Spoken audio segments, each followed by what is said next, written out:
Hello friends, আজকে কোনো workout related video আমি রাখছি না। আজকে একটা মেডিকেল কন্ডিশনের উপরে ভিডিও রাখছি এবং সেইটা থেকে কিভাবে আমরা বেরিয়ে আসতে পারি সিম্পল কতগুলো লাইফস্টাইল চেঞ্জ করে বা এক্সারসাইজ ফলো আপ করে কি টাইপের এক্সারসাইজ আপনারা সেক্ষেত্রে করবেন সেইটার উপরেই আজকে ভিডিওটা থাকছে।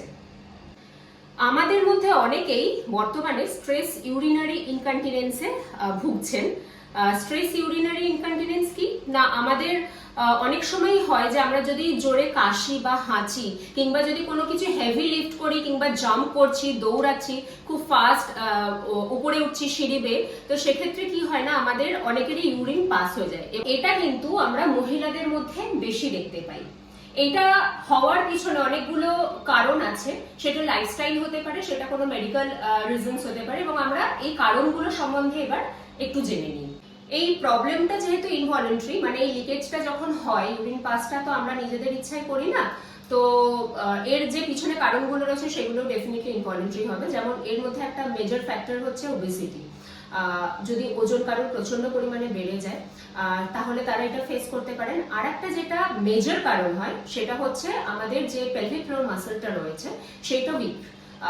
এটা বেশি হয় মিডল এজের যারা থাকে, যাদের একটা বাচ্চা অ্যাটলিস্ট ডেলিভারি হয়ে যায়, এবং ডেলিভারির পর আমরা কিন্তু পেলভিক ফ্লোর মাসল বা কোর স্ট্রং রাখার কিন্তু কোনো এক্সারসাইজ আমাদের মধ্যে অনেকেই করেন না, তো তাদের ক্ষেত্রে কিন্তু এটা দেখা যেতে পারে এই প্রবলেমটা।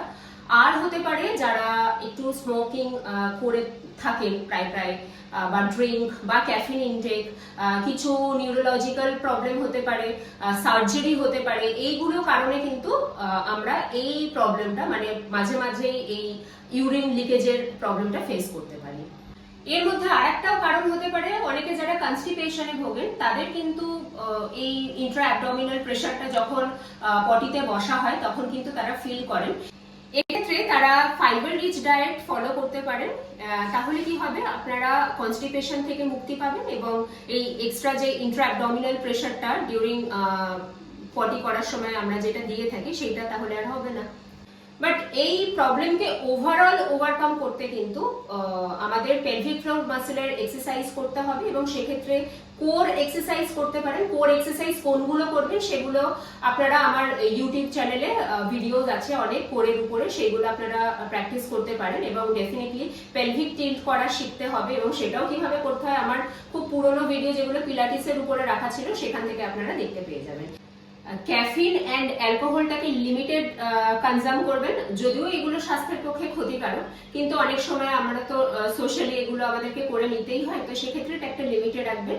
স্মোকিং কিন্তু অ্যাবসলিউটলি কুইট করতে হবে, আর যে কোনো রকমের স্ট্রেসফুল যদি লাইফস্টাইল হয় সেটাকে একটু ঠিক করতে হবে। আশা করি এইগুলো ফলো করলে আপনারা যারা এই সমস্যাটায় ভুগছেন তারা অনেকটাই বেনিফিটেড হবেন। অ্যান্ড অবশ্যই কোরের এক্সারসাইজ, পেলভিক ফ্লোর মাসলকে স্ট্রং করার যে এক্সারসাইজগুলো সেগুলো আপনারা প্র্যাকটিস করুন, আর ডেফিনেটলি আপনারা হেলদি থাকবেন। আজকের ভিডিওটা আমি এখানেই শেষ করলাম। আশা করি আজকের ভিডিওটা আপনাদের জন্য অনেকটাই হেল্পফুল হবে, আর এইরকম আরো ভিডিও পেতে আমার চ্যানেলটা সাবস্ক্রাইব করুন, আপনাদের ফ্রেন্ডস এন্ড ফ্যামিলির সাথে শেয়ার করুন, লাইক করুন। নমস্কার।